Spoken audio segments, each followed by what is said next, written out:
All right, first impressions from episode 1 and 2. I think it's safe to say Daredevil is back, baby. And this feels like Daredevil. This feels like the Netflix Daredevil.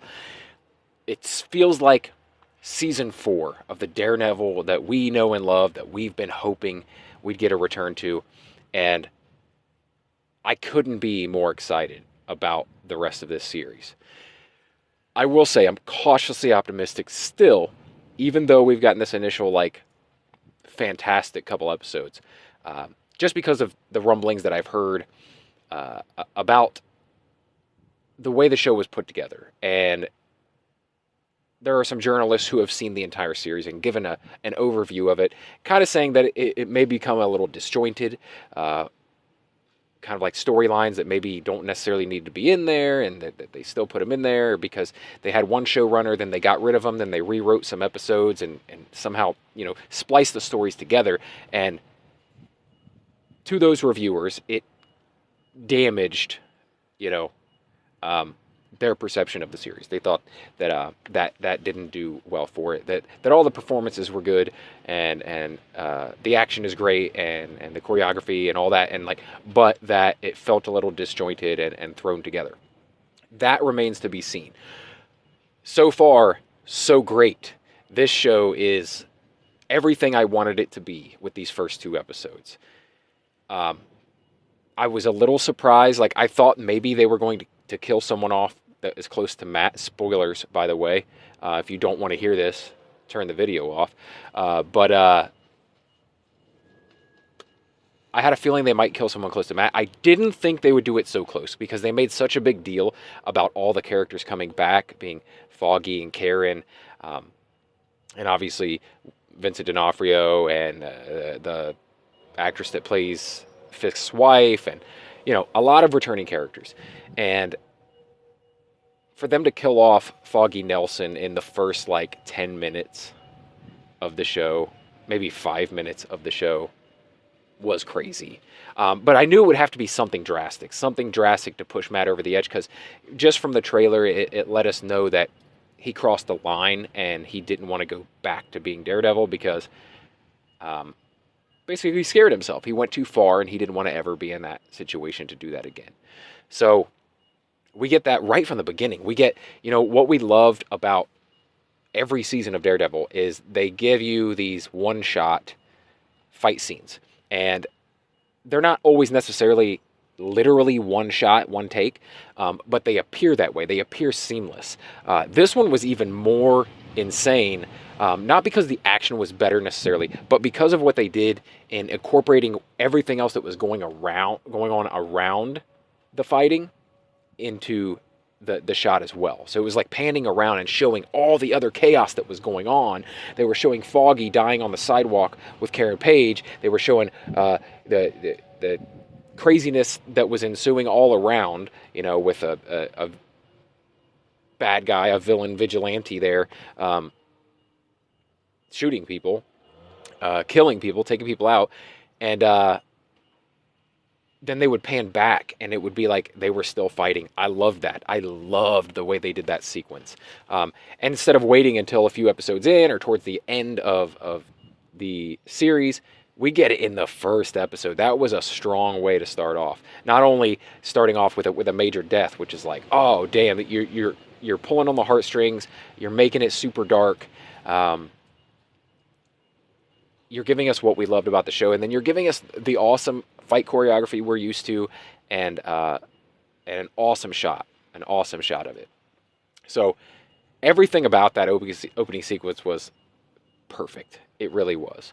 And then, you go into, and the fact that it was Bullseye coming to get his revenge, knowing that he's enhanced too. So that's what I love, is that Matt didn't actually kill him. He actually ends up going to prison for his deeds. But that fall should have killed him. Matt kind of intended to kill him, and that was the problem. So, but yeah, I love that they tied up that storyline, because they ended Daredevil season 3 by showing that Bullseye was still alive, and now he was kind of enhanced, right? He was going to be stronger when he came back, and I think that was it still did him justice. They didn't need to give him, I mean, he had a whole season to develop that character into what it was. Um, and we could still get more because he's in prison. He's still alive. So I don't think it's over for the Bullseye character. But I like that they tied up that story before moving into something else, and did it in a way that really mattered. Right, really made a big difference in this season of the show. So then you got 1 year later, right? We get a time span. Matt has been just practicing law. He's not Daredevil anymore. It does seem like crime has gone up. The cops can't keep up with the crime. A lot more of the cops are crooked. A lot of trouble in Hell's Kitchen and in New York abound. So, that's where we're at in this new Daredevil Born Again storyline. That's how we're starting off. And then Matt sees news that Wilson Fisk is running for mayor. And we got a glimpse of this. Actually, I'm not sure. I can't remember now, like in the Echo series, if we saw Fisk, if he was the mayor already. I feel like he was. I feel like when he arrived there, he was mayor already, but maybe not. Maybe he was just running for mayor. Because they reference Echo in this series as well when Matt is talking to him, and he's talking about, he never had children, but he did try to mentor some younger folks, and Matt was like, yeah, and one that tried to, or one that shot you in the face, right? And that would be Echo. But I guess that, that didn't happen during Echo. So that actually, him being shot in the face happened during Hawkeye. So, but I don't know where we're at in the timeline. I don't know if he was already mayor at that point, or he was already mayor, I think, in Echo though, when he hunts her down. So I think this is after Hawkeye, but before Echo takes place. Anyway, yeah. So Wilson and D'Onofrio is Kingpin, man. You know what? And I love that they referenced that he's lost a little weight, gained a little muscle, because you can see that he looks leaner, right? And I feel like it's important to mention that because Kingpin, like, that's a big part of his character is his stature, right? So if there's a noticeable difference in it, you should probably call attention to it in some way, explain it away. And they did a good job at that. We're still trying to figure out, obviously we know Kingpin is up to no good. He's still like threatening people without openly or outwardly threatening them. He's at odds with the police commissioner, and half the city loves him and half the city hates him, right? And I don't know. Does it ring true to like today's politics? I think so. I think so. Like half people think he's doing a great job. He's going to get crime stopped. He's acting immediately. He's not, sticking with conventional norms of what you do as mayor and what you do in New York City. He's kind of doing it his own way, and trying to rush and get things done in a big sweeping fashion. And obviously, there's parallels to our current political situation, and especially with half the city being with him and half the city being against him, even within like the police, the New York Police Department, like half of them really support him and they love what he's doing, and half of them don't. Obviously, the commissioner is not happy with him at all. Still thinks he's a thug and that he's up to no good. And Matt also very skeptical. He wants to give this guy another chance, which I don't fully get because this dude's a murderer. It's not like he, was just doing some money laundering and stuff and like then turned his life around. Like he murdered people and never went to prison for it. Well, he did go to prison for it at one point, but interesting. It's interesting turn of events. So now we've got Wilson Fisk becomes mayor at the end of episode 1, and that's how we end it, right? Matt's got a new love interest. He's seeing this therapist, which he could probably use for therapy, but I guess it's just who he's dating now.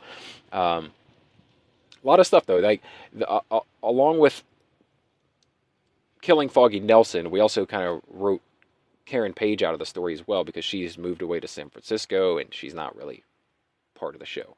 I don't know if we'll see her return later or not, but it seems like we've got enough new characters that we don't need to return to her character, but it would be nice to see her by the end of the series, or at least in season 2, right? This was originally supposed to be an 18 episode series, so I'm guessing what they did there is made it 2 9-episode seasons.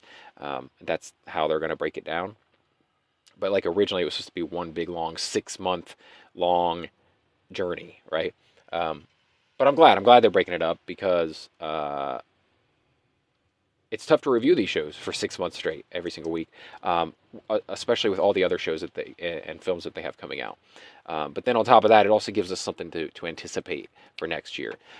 We also are introduced to the character White Tiger. It's this guy. He's really just trying to stop a crime that's happening, but it's a cop shakedown. It's really kind of fucked up. Like the cops are shaking this guy down, beating him up, and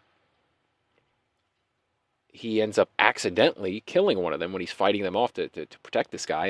And we end up finding out later that he moonlights as this White Tiger character. Now, I don't know if they're actually going to go with the comics on this one and actually give him powers from his amulet that he has. I'm guessing we'll probably dig more into that. Sadly, though, this actor actually passed away last year from a battle with cancer. So that's why you saw in episode 2, like a tribute to him at the beginning. That sucks. I mean, that's he was only in his 50s. So, condolences to his family stuff. I didn't know. I guess this is news that probably a lot of people heard within the past year. But I didn't know. I wasn't familiar with this actor even. But so far he's great. He's great in this. And I was hoping that it would be a character that would stick around, at least be around in the background and stuff for some things maybe going forward. But obviously, they would have to recast in order to do that. And I don't know what they're going to do with him this season, but we shall see. I love that Matt throws down with the cops that come to kill the witness. The one guy, the guy that White Tiger was protecting, that the cops say did not exist. There was no guy there. This guy just unprovoked attacked a bunch of cops and threw one in front of a train, right? But there was one witness to it. It's the guy that they were shaken down. It's the guy they were beaten up that this guy came and rescued. And there are some dirty cops out there to kill him. And Matt protects him, goes to his apartment, gets him out of there, and then just beats the hell out of these cops, dude. Beats the hell out of them. I don't know if any of them died, but I mean, he broke some bones, and it was fantastic. I love the action. I love the profanity. I love the darkness. I love everything that they're bringing back, and they're even going darker. I feel like there's more F words in this than I ever heard in the Netflix series. It's already in 2 episodes, right? We all love the stuff that we can take our kids to, but for me personally, I love getting something that's just for me every once in a while, just for the older guys, just for the people that it's not for your kids. Maybe your more mature kids you can watch it with, but generally it's a more adult-driven story, darker themes, profanity, just more adult content. And sometimes you need that, man. When you're a 40-year-old comic book fan, it's like sometimes you need the more mature version of that stuff that you grew up with. And so far, this is scratching that itch. I'm loving every minute of it, and I hope it just continues to get better. It doesn't even have to get better. If it keeps pace with what it's done so far, I will be thoroughly impressed and happy with what I've gotten. But I'd love to hear what you guys think. Let me know in the comments below. If you want a more in-depth discussion about episode 1 and episode 2 individually, go check out my podcast, Marvel Plus. You can find it on anywhere you get your podcast. Just search Marvel Plus, and it'll say Brett Scott Productions underneath. Go check it out. Like I said, we've been covering everything for the last 5 years. So a lot of back catalog and a lot more to come. I'll be covering Daredevil episode by episode. So if you're interested in that, go check it out. And if you like entertainment and pop culture, just generally, subscribe to the YouTube channel Daily BS, because that's what I do here. A lot of pop culture, a lot of entertainment. And if you're interested in that sort of thing, just subscribe to the channel. And if you do decide to subscribe, then I will talk to you again real soon. Thanks.